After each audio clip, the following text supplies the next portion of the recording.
Okay, so hi. This is just a warm-up routine video. I'm gonna give a little bit of like warm-up routine, maybe a little bit of tips and tricks on how to play better.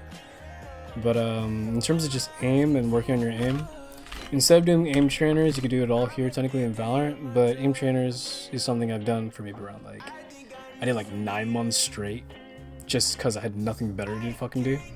So let me just show you what I've done in the range before I got into my games back in episode 1.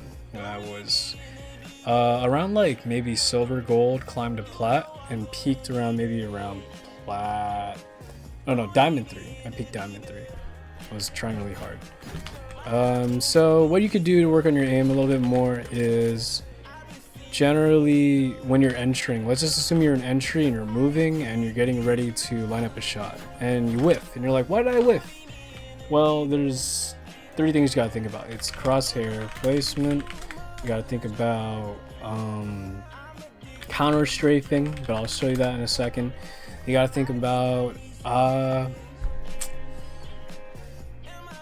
really just about horizontal aiming also. So generally I'll show you how to accommodate for all those 3. So you want to generally get around a headshot level. Now notice here that headshot level changes the further away you are a little bit based on like leveling of the field, right? So like this headshot is a little bit higher technically. Just a little bit. Is it? Guess not. You know, I always thought that. Anyways, so let me just show you real quick. Boom, boom, boom, boom, boom, boom, boom, boom, boom, boom, boom, boom, boom. So if you look at it slowly, if you want to see what I'm doing, I can just explain it briefly.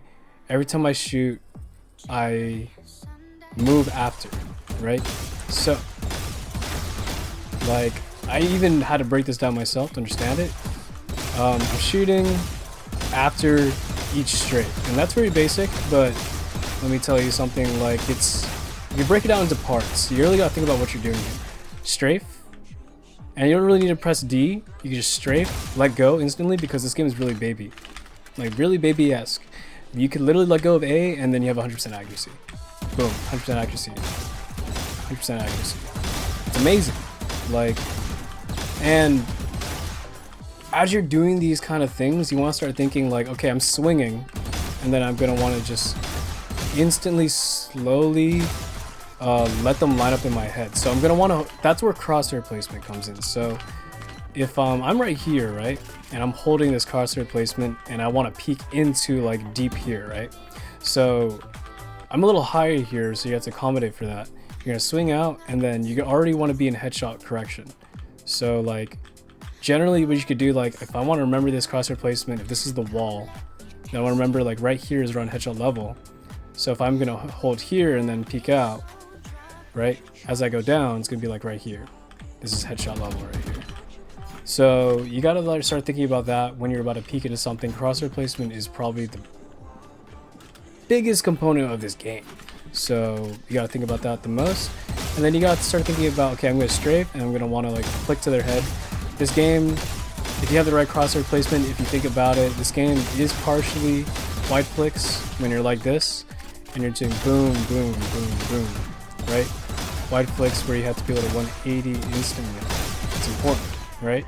But a lot of majority of the time when you're doing crosshair placement, you're just holding an angle. It's just micro adjustments. So it's important to understand micro adjustments are important as well. So you want to take your time when training and when you're in the range. So you can take your time. It's the range. It's practice, right? So just take your time, take your shots, shoot your shots, and yeah, work on your micro adjustments, and don't even do that when standing still. You're gonna want to be moving all the time. I personally use claw grip, so then claw grip on glorious model O minus. It's nice because it's light. You can always just slowly peek and be able to control the flick range with how much you want to go about it. Like it's just so light and it works. So having a mouse that fits for you actually was important for me. I had to switch it up. I also got a bigger mouse pad. Like gear is one thing, but gear only makes a player so good. You guys start thinking about how you play the game too, and then doing this little warm-up helps a lot. I mean, Other things I do, I guess I do this. I mean, for me, I only get maybe around average 15, and that's okay for me personally. I'm okay with going 15. Like, it doesn't matter personally. I know friends that can get like 25 and shit consistently with a sheriff, and I'm just like, I don't know how to do that, but I know how to play the game, so it's fine for me. Like, if I get 10 when it's already plus 10 seconds, then I'm happy with that, low-key. Then from here, I can guarantee that maybe I can at least get like at least 12. And that means like, okay, there you go, 15. It always evens out for 15, so it's good. Another thing is you're gonna wanna always be shooting around to you, always go to the right, always practice this, keep on flicking. You wanna feel comfortable at all parts of your mouse range, like when your arm just keeps on going to the right. I wish I could show you, but I'm too lazy for that. So it's like this, just keep on shooting, feel comfortable when your mouse is about to fall off the table, because you know those moments where your mouse is like literally at the edge of your table. You want to accommodate for that. And you want to do the same thing to the left side. I had to space out my keyboard to do this, so I can like keep on flicking left and feel comfortable with like holding angle even when my left is like this, because in those close corner moments when like your mouse is about to fall off the keyboard or fall off the table, I mean, you're gonna want to be able to be comfortable with that. So it's like those little small things, they add up and they win you games. Yeah, that's one thing. Another thing, what's other on the list? Like horizontal aiming, I mean, it's just this. You gotta start thinking about like, I'm aiming more if you think about it. When I'm aiming with my, I usually keep my crosshair at headshot level, and then I usually aim. I used to do this a lot in my games. I feel like you can easily hit diamond just by mastering this. Like feeling comfortable with just aiming, like readjusting your crosshair like this, and then letting the crosshair fall into the head. Like, it's really just that easy. You let the crosshair fall into their head, and that could get you easily to like, I don't know, like maybe plat 3, right? And then in diamond, you start seeing people start doing this. Like they start flicking as they're strafing, right? So like the way I'm doing it is just, it's a bit more like, okay, I'm comfortable with my aim, I can strafe while repositioning onto their head, and this is like pretty good. And you just gotta feel confident when you're doing this. The game is just confidence, not ego, but just feel confident, just believe in the process. If you whiff, it's okay. The majority of the time, the game is just shit anyways. You're gonna wanna take your time.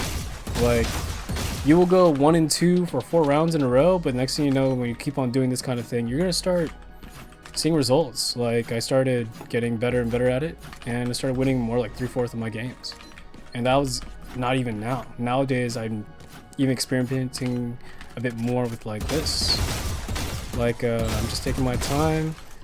Boom, boom, boom, boom. 1, 2, 3, 4, 5, 6. 180. I want to practice 180s to get instant trades.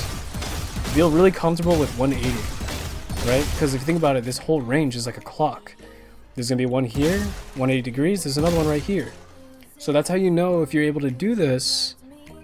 You're easily going to be able to master even being an entry. Like, it took me a while to learn this because I was more of a Sentinel initiator player, but I wanted an entry, so then you gotta be able to flick fast. Like, you want to see that you're about to get carpal tunnel when you're doing this shit, but eventually you just gain tolerance.